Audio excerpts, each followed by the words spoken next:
Инвестирањето во фотоволтаични централи се попривлечно за компаниите. Голема заинтересираност има за парцели во општина Брвеница.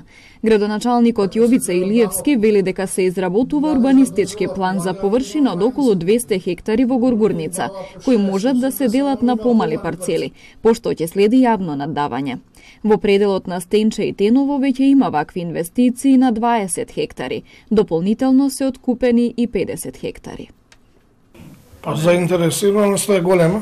Значи, наша општина се наоѓа во втора зона во Македонија. По сончеви денови и поидеално од други општини, што на висоравнина е нашиот дел, на панелите одговара нонстоп да има ветара, кај нас 24 сата го има ветара.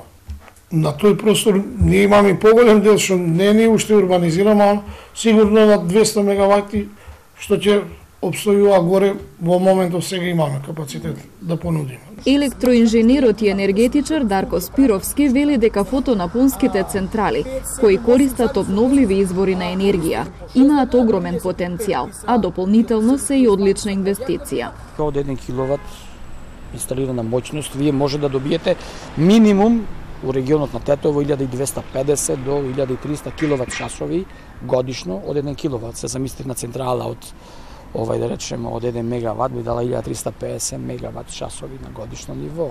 Така да цените се уште за ваква инсталација примамливи и го дава тој дел на поврат на инвестицијата за некои 6 до 7 години, што се однесува на капитални инвестиции, ако ја димензионираме централата, тоа е студијата на 20 години, ви имате под 50% од векот на инвестицијата предвидена да ви се вратат средствата. Од владата најавија дека веќе се работи на законско решение и подзаконски акти, кои ќе овозможат олесната постапка и процедури за поставување фотоволтаици, идентични со оние во западноевропските држави.